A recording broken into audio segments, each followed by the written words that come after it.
산채는 매 준비가 됐다면 부르게 yeah. 단 녀석들과는 다르게 내 스타일로 Radio Chat. O čemu ti pričaš? A nisi čula? Reci mi, Nova emisija na radiju Gorski Kotar. a o čemu je sada riječ? Neću ti reći. Ah, Ništa, to će biti lom.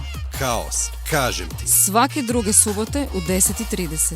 Radio Chat.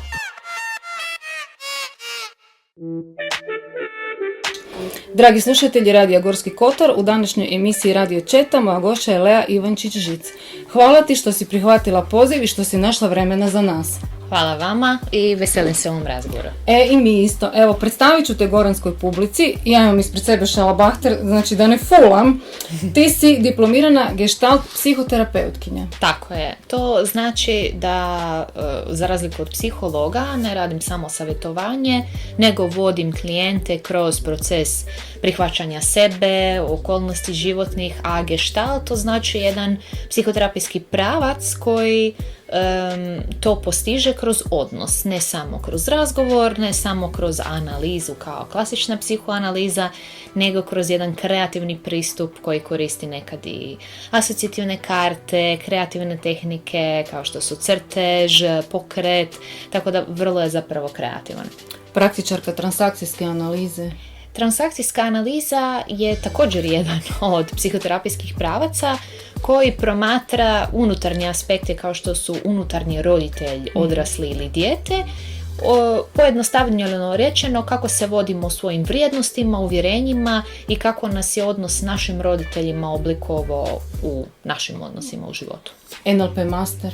NLP je tehnika neurolingvističkog programiranja. To ne znači da ja nekog hipnotiziram, nego da promatramo jezično-govorne obrasce, odnosno način na koji neko nešto kaže može dosta promijeniti način kako percipiramo neke situacije. Primjerice, ako kažemo uvijek mi stvari idu po krivu, ja uhvatim i kažem je li to baš uvijek, nego ponekad neke stvari pođu po krivu, već je drugačija energija i napetost na koju kažem uvijek mi sve pođu po krivu. Praktičarka terapije igrom.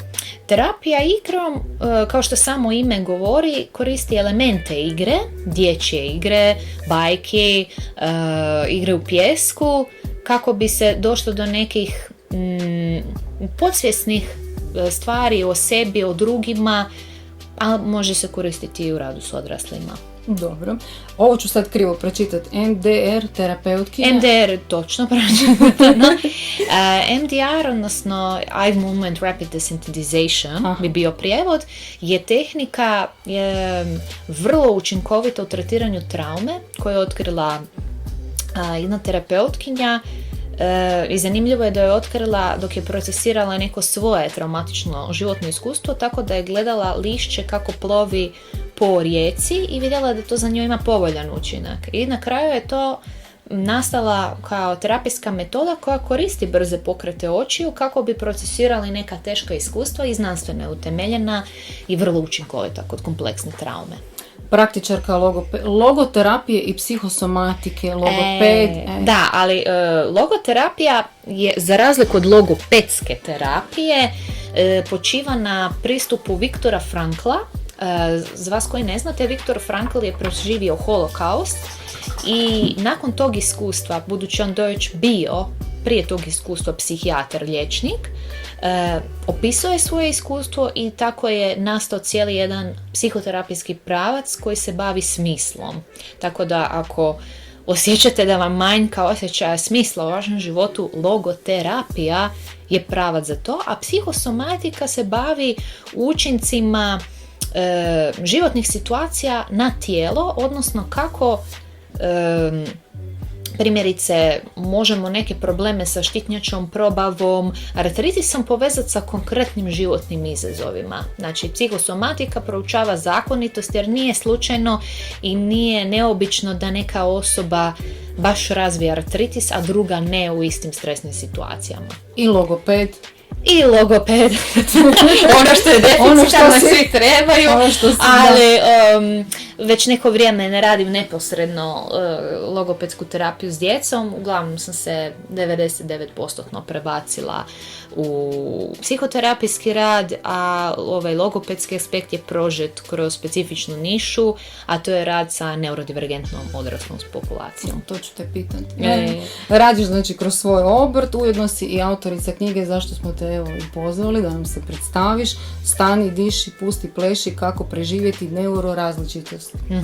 To je prva knjiga u Hrvatskoj, je tako zapravo napisana iz perspektive neurodivergentne žene i stručnjakinje o neprepoznatom ADHD-u i autizmu. Da.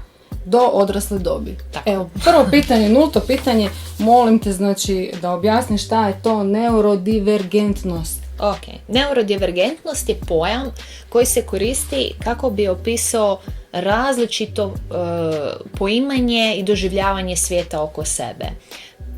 Imamo u tom kontekstu neurotipičan kao termin, znači kako većina ljudi u društvu doživljava i poima stvari. Recimo, jedan primjer neurotipične osobe u svakodnevnoj situaciji je osoba koja će, kad joj je hladno, reći baš mi je hladno, ali će očekivati da netko zatvori prozor. Dok recimo neurodivergentna osoba neće reći joj baš mi je hladno, nego će reći molim te možeš li zatvoriti prozor. Znači to je recimo jedna razlika u smislu direktnosti u komunikaciji. Još jedna razlika je recimo u tome da neurotipične osobe većinom stvari vide element po element pa od toga slože sliku. Primjerice dobiju niz puzli i od te puzli slože sliku. Dok neurodivergentni imaju suprotan proces. Mi prvo vidimo sliku, ali nam je dosta teško razgraničiti to na pojedinačne puzle. Tako da to nije nešto što nije zastupljeno i kod neurotipičnih kao neurodivergentni način razmišljanja, niti obrnuto, ali kod neurodivergentnih je u većoj mjeri taj način razmišljanja zastupljen, odnosno taj način procesiranja. I jedno i drugo se može uvježbati, ali će uvijek jedan stil procesiranja biti dominantan, odnosno bit će u većoj mjeri zastupljen. Dakle, ono što mi kao neurodivergentni radimo, što se zove maskiranje, mi prilagođavamo svoj način komunikacije da bi nas neurotipični bolje razumjeli. Znači mi učimo small talk, mi učimo kad neko nešto tako kaže, zapravo misli ovo, ali ono što je bila moja namjera s ovom knjigom je predstaviti da bi bilo fair, pošto je zapravo po novim istraživanjima čak 1/3 populacije neurodivergentna, što je popriličan broj, bilo u redu da i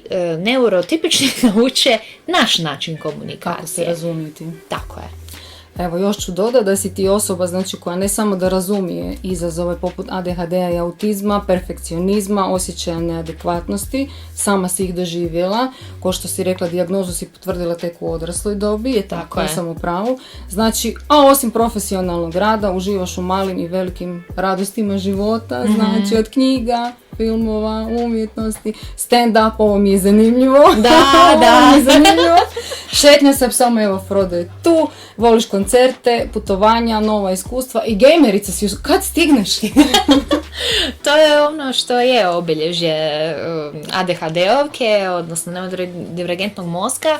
Mi uživamo ispuniti svoju svakodnevnicu sa različitim stvarima. Znači, evo recimo kad uzmemo samo primjer kako je nama posao i rad organiziran, nama bi puno bolje funkcionirao radni dan koji unutar, 8-satnog radnog vremena ima 4 vrste poslova. Recimo ujutro radim papirologiju, nakon 2 sata radim neku drugu vrstu posla, onda bi meni taj posao bio dinamičan i izdržljiv.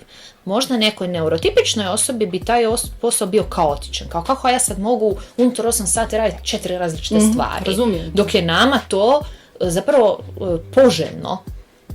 S druge strane, autistične odrasle osobe, znači koje nemaju ADHD niti elemente ADHD-a, će pak htjeti da im je radno vrijeme organizirano na način da obavljaju svoj posao, ali da on je jako predvidljiv, da nemaju prekidanja, da im niko ne ulazi u ured, možeš da ne možeš samo, ili ne možeš samo ovo napraviti, jer postoji jedna stvar kod našeg mozga da ako nas se omete, nama treba 4 puta više vremena da se opet vratimo na aktivnost. I to ne zato što smo ljeni ili ne možemo, nego zato što naš mozak je toliko sklon asocijacijama, odnosno meni nešto što mi odvrati pažnju me uvedu u totalno neku drugu priču.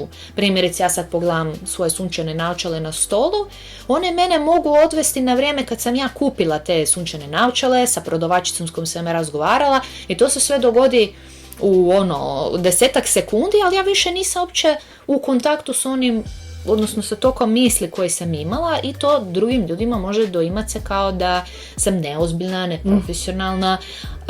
To je nešto s čim sam ja naučila donekle ovladavati i to učim svoje klijente, ali je činjenica da ako sam neispavana, dehidrirana, ako mi previše smeta osvjetljenje ili nekakvi takvi uvjeti u prostoru, ja neću moći upravljati sa time. Što je loša predodžba jer se gleda iz onog medicinskog modela da ako ne možeš nešto raditi na neki neurotipični način, to moraš popraviti, da li sa lijekovima, da li s terapijom. Ideja je da mi zapravo razmišljamo u kontekstu društva. Kako možemo prilagoditi radne uvjete kao što se tome domislio Microsoft i Google? Kad vidimo njihova radna mjesta, oni bi čak možda bili neadekvatni za neurotipične. Tako. Ali, znači, to je ideja i što se u svijetu sad više govori o različitostima, a ne o poremećajima. Dobro. Pitaću te da li ti je bilo teško krenuti od sebe i podijeliti javno tvoj put na kojemu si sada i kako si zapravo odlučila ići tim putem da otvoreno ispričaš svoju priču kroz knjigu i ovu svoju neku intimu vezano za ADHD i ovo sve što pišeš i sve što radiš? Pa ono što mi je podrška bila u tome da podijelim svoju priču je što sam ja svoju priču već dijelila unazad 3 godine na društvenim mrežama s kojim su se mnogi ljudi poistovjećivali i nekakav prosjek od 90% ljudi koji se sretnu s mojim sadržajem da nakon toga potvrde svoju dijagnozu nije govorio da sam na pravom putu, budući da puno žena, nažalost, dobiju pogrešnu dijagnozu u početku. Što znači to? Ako je žena koja ima jako niska razina energije i jako se teško pokreće, dobije pogrešnu dijagnozu depresije, ona će dobiti antidepresiv koja na ADHD djeluje kontraproduktivno, odnosno pogoršava simptome ADHD-a. Ili recimo žena koja je anksiozna zbog toga što je do sad doživjela puno odbacivanja, nerazumijevanja od društva i dobi antianksiolitik, ponovno pogrešno prepisana terapija jer njen problem nije na razini njenog živčanog sustava, nego on na razini društva u kojem se ona našla. Pa onda, znači, kriva dijagnoza daje krive intervencije i može naškoditi više nego pomoć osobi. A da ne govorimo da lijekovi koji se prepisuju za reguliranje ADHD-a zapravo poništavaju antidepresivi učinak tog lijeka. I onda umjesto da se osobi olakša i pomogne, još joj se odmogne. I moja je motivacija kao logopedinja i budući da sam, ajmo reći, 100% radila s tom populacijom i vidjela izazove s kojim se ta djeca nose u svom okruženju, kasnije kad krenu u školu, nerazumijevanja odgojitelja, pogotovo kad to nije upadljiva klinička slika, odnosno kad nije upadljivo, onda kažeš aha, evo ga ADHD-ovac ili aha, vidi ova cura je autistica. Tu je bilo puno izazova da se razumije što to znači za odraslu osobu koja je prošla kroz sustav jer nije imala izražene teškoće. Kad kažem da je imala izražene, znači nije pala razred, nije podbacivala, nije imala vrlo upečatljive tantrome, odnosno meltdowne. I moja motivacija zapravo tim ženama koje se sad bore sa burnoutom, jednim ili više njih, uzastopnih, koje idu od psihijatra do psihijatra i sve govore da im nije ništa jer ili izgledaju. Da, ili u menopauzi, kada se pogoršavaju simptomi, da dobiju okvir, da čuju iskustvo nekoga tko je i sam prošao kroz to, ne prepoznat, da se ne osjećaju sami u tom iskustvu. To mi je bila glavna motivacija i razmišljajući o Leji od 20 ili još mlađe 15 godina, koliko bi je život bio lakše da je znala, ok, ovo što ja doživljam ima ime. Ima ime, tako. Koja su te iskustva najviše oblikovala kao terapeuta i što bi voljela da ljudi znaju o psihoterapiji i mentalnom zdravlju i tvojem pristupu u radu s njima? Da se ne prestraše kad te nazovu, kad traže termin kod tebe.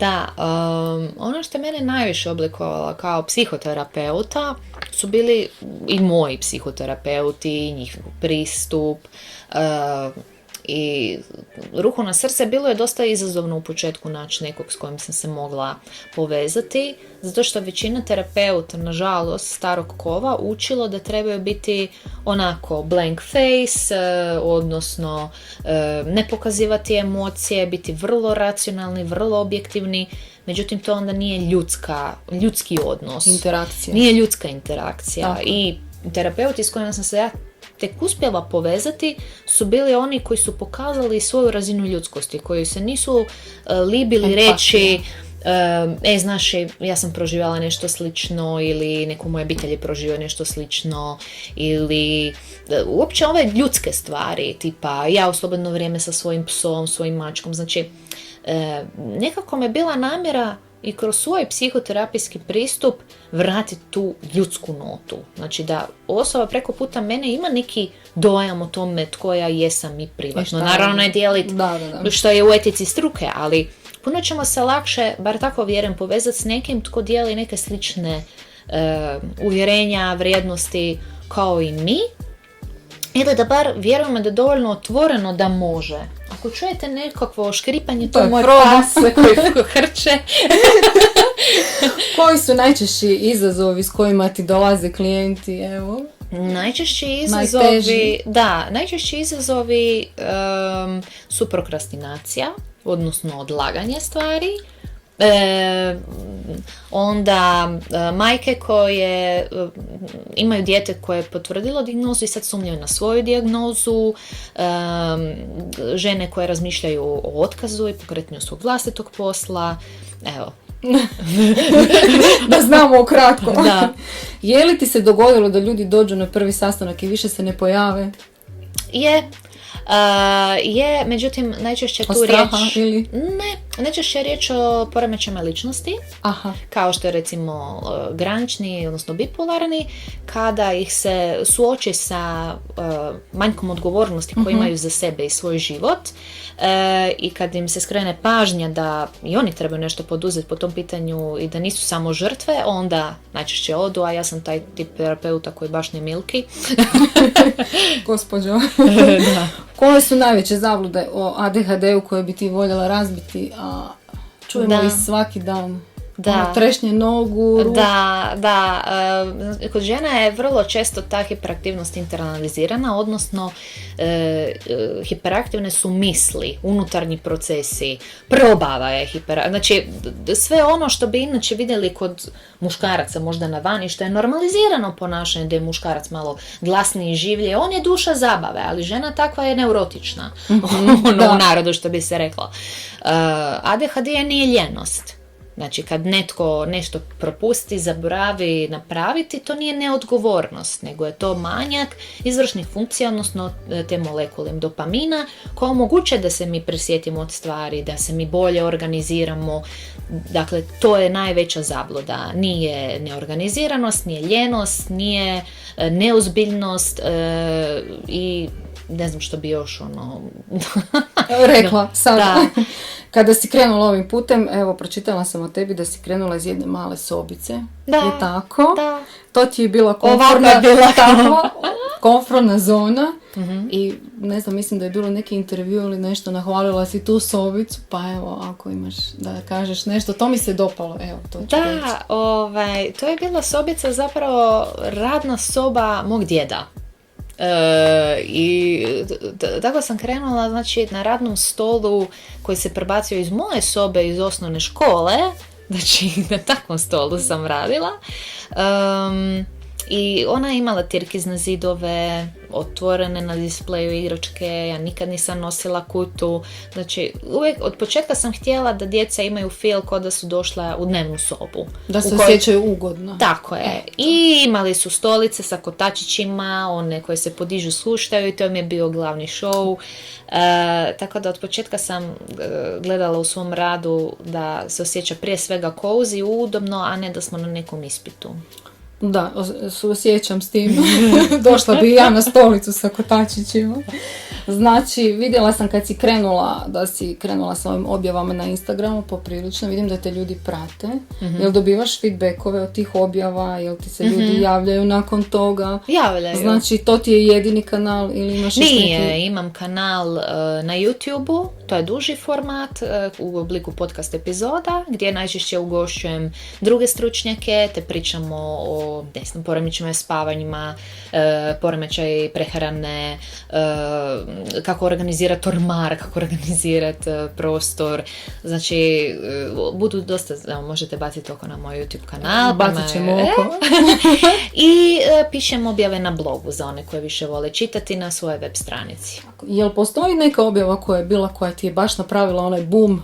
Dobar dan, mi smo, svi te čujemo, svi te gledamo, svi te čitamo. Pa zanimljivo mi je bilo, jako veliki boom je napravila objava koja se zvala Tiranija sreće, gdje sam se osvrnula na kapitalizam. Aha, krenula si tim pravcem. Pa činjenica je da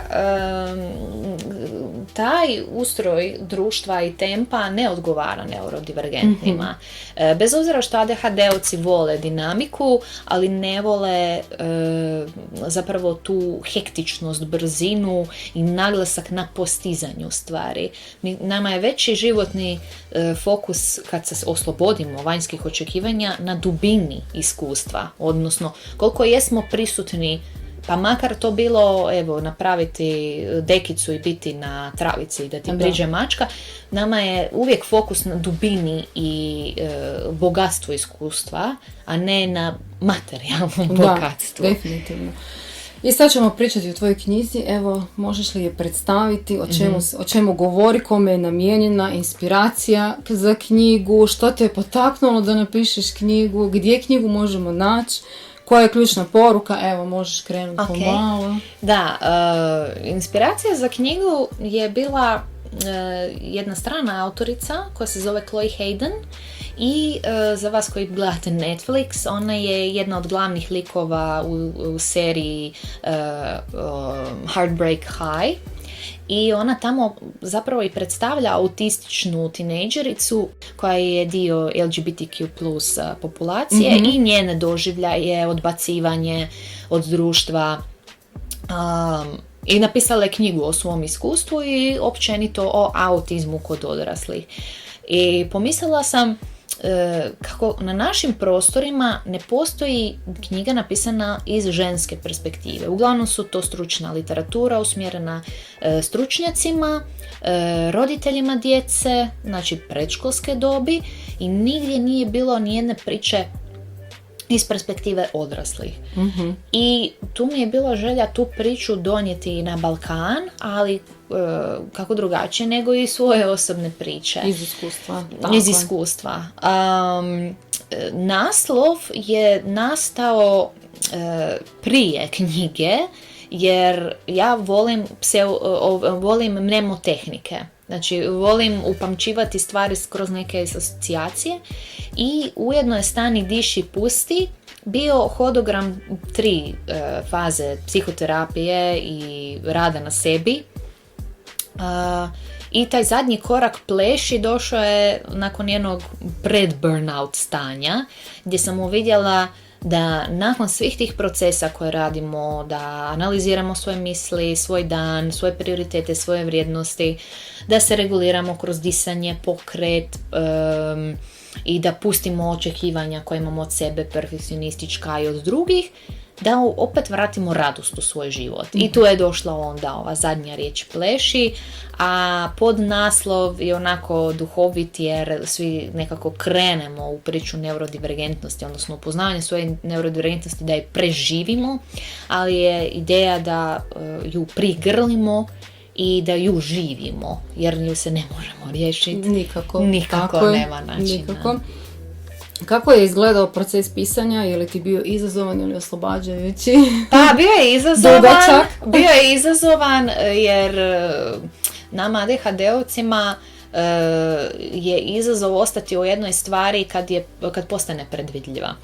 A onda s druge strane ako postoje autistični elementi kao što su kod mene, onda mora biti neka doza izvjesnosti i predvidljivosti, a već ostalo aktivnosti. Tako da su te dve strane mene bile potrgane, a to sam riješila tako da sam veliki dio knjige pisala u kafiću Viva Cafe Bar na Kantridi. Uz muziku. Da, Uz muziku. ali što, budući da sam liječeni people pleaser, naručila bi Ima nas kavu. više. Da, naručila bi kavu i znala bi da imam 45 minuta da popijem tu kavu, Okay. jer je nepristojno zadržavati stol, jer je kafić uvijek tako. bio pun. I još si sama za stolom. I još sam sama za Svi te stolom, gledaju. svi me gledaju i to je bio način kako sam se pogurala kroz to pisanje. Super. Ima li neki dio knjige koji ti je posebno osoban i posebno važan? Pa, postoji jedan odlomak koji se zove Tabu i tamo sam opisala neke aspekte života o kojima ljudi nerado pričaju, kojih se srame. To su primjerice poremećaj u prehrani, gdje sam dosta zapala u ortoreksiju, odnosno vaganje hrane, vaganje sebe, Znači, bila si kroz tu. jedan, Ok. kao zdravi lifestyle, ali u biti je to bio pokušaj držanja kontrole nad životom. Opisala sam još neke stvari, primjerice vezano koje nisu moja osobna priča, ali priča suicidalnosti o kojem ljudi jako malo Tabu vole tema, otvoriti, definitivno. ali činjenica je da je vodeći uzrok smrtnosti kod autističnih osoba. Šta ipak je? Da, vodeći uzrok Se mogu smrtnosti. prepoznat znakovi nekakvi vezano za to? Da, ono što je problematično što se autistične osobe inače izoliraju. Međutim, jedan od znakova može biti da se počnu rješavati svojih dragih stvari. Kao da se pozdravljaju polako. Može biti i konkretna rečenica da je sve besmisleno ili nema smisla, da se više ne angažiraju u sebi dragim aktivnostima, što treba opet s druge strane razlikovati od burnouta, odnosno shutdowna, gdje osoba želi, ali nema kapaciteta. Kad osjetimo taj manjak smisla, ili da govori u kontekstu da nema smisla, to mogu biti znakovi upozorenja. To je nešto što je mi privuklo logoterapijskom pravcu, jer on se baš najviše bavi traženjem smisla kad nam se svijet oko nas i društvo čini besmislenim. Pitaću te za burnout. Znači, to je tema, mislim da svi bolujemo od toga, jel da? 80% stanovništva sigurno. Pa burnout kao takav ima faze, ima 12 faza kako ulazimo u taj burnout. I svi smo možda u kojoj jesmo u radnom kolektivu koji je toksičan u nekom dijelu tog spektra. Međutim, full blown burnout ima fizičke simptome. Kod neurodivergentne populacije svaki burnout smanjuje trajno kapacitete te osobe, odnosno njenog funkcioniranja. Što znači da bilo koji liječnik opće prakse koji misli da će pomoći osobi koja je neurodivergentna sa 2 tjedna bolovanja, on će samo staviti flaster na otvorenu ranu. Neće se dogoditi ništa. Neće se dogoditi ništa, jer ono što je tu osobu dovelo do burnouta je sustav koji ju ne podržava da radi na način koji je usklađen sa njenim kapacitetima, sa njenim načinom funkcioniranja, i zapravo čim se ona vrati na to radno mjesto bit će kao isti dan kad je otišla na bolovanje. No, ovaj burnout je isto zanimljiv za svih nas. Mislim da nas ima jako puno. Kako si odlučila spojiti osobno iskustvo i stručnu perspektivu u knjizi i prenesti to ljudima, evo? Pa, ono što me podsjetilo, kad smo u školi učili neke stvari, čitali bi nekakav primjer i onda bi ga obrazložili teorijski. Sjećam I tako se toga. I tako smo nekako najlakše učili. I zato mi je bila ideja ne samo opisati stručnu terminologiju, niti samo pričati priču kao da pričam roman, nego objediniti da netko ko se možda ni ne prepoznaje doslovno u nekim dijelovima moje priče, da se može nadovezati na teorijsku podlogu. Primjerice kad pričamo o teškoćama sa spavanjem, moje iskustvo gdje ja imam noćne more u određenim periodima života, nije nešto s čim se može netko ko zaspe i mrtav je do ujutro poistovjetiti, ali ima onaj dio iskustva gdje možda ne može usnuti, pa je budan do 2 ujutro s najboljom namjerom da zaspe u 11, ili se probudi sam od sebe u 5 ujutro pa ne može zaspati opet. Ima nas. I da zapravo sa teorijskim dijelovima sam pokrila i ta, ajmo reći, odstupanja od moje osobne priče, tako da svatko može dobiti